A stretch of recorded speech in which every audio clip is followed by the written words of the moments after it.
Fubar is an American action spy comedy series created for Netflix by Nick Santora.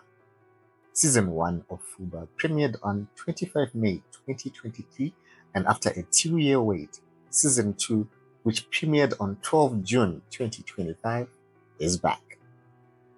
The series stars Arnold Schwarzenegger as an about-to-retire CIA agent, with Season 2 following up on the events from the previous season, which ended with his cover blown. Now his family and team have to stay in a safe house waiting for things to cool down. Meanwhile, a new threat threatens to return to America to the Dark Ages, and an old flame comes with compromising intrigue. The Good. He's back. Again. How can one not love Arnie? He's one of the most iconic action hero stars, and they don't make them like that anymore. The series is a whimsical journey back to the golden era of action movies and is packed with the nostalgic throwback lines from movies of yesteryear. One would think that Arnold Schwarzenegger is too old to be on the screen, yet the big guy is infectiously fun to watch. He had fun filming this, and it shows. He has great rapport with the other actors, who are equally up to the task of carrying the series, but it isn't a one-man show, but a team effort, each bringing their unique character elements. Old faces return, some get killed off, and new faces make an appearance. Guy Bernard as Theodore Chips has scene-stealing villainy that will have you warming up to him as he worms his way into an entanglement with Emma alongside Carter and Alden. An interesting addition to the cast is Carrie-Anne Moss, whom you might remember as Trinity from The Matrix. Took me a bit to remember why she looked so familiar.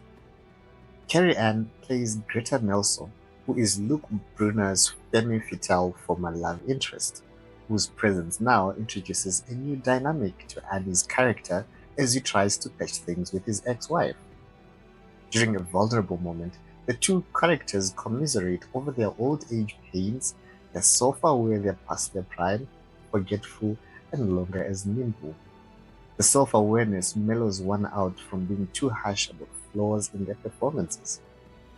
The family dynamic angle with all the characters holed up in a paper-thin safe house where they get on each other's nerves and hair, but have to work together to stay alive and also do world-saving stuff, is great character development which amplifies some roles which had mostly been comic relief, turning them into actual subplots and side quests that are entertaining.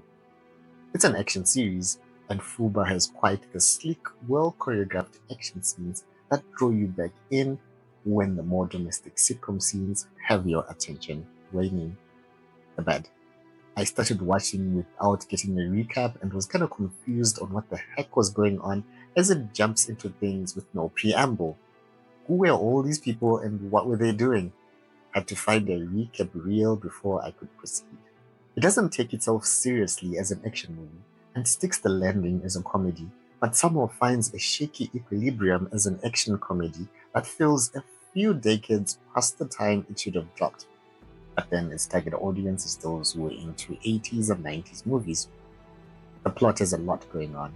Love triangles and romantic tensions, family drama, therapy, bombs, and unending darkness, and side quests with PCP. Ugly. It tries a little too hard. You cannot dead joke your way through serious moments. Watching this series with youngsters had me feeling like a dinosaur for pointing out references from iconic movies of days past. One can see how a younger audience might not be appreciative of this series. Final thoughts. Fubar Season 2 is like a CIA mission gone wrong. Messy, occasionally brilliant, and oddly endearing. It's an entertainment ride if you're in it for the nostalgia, banter, and bizarre family bonding. The series has an ending that hints that it will be back. Have you watched Fubar?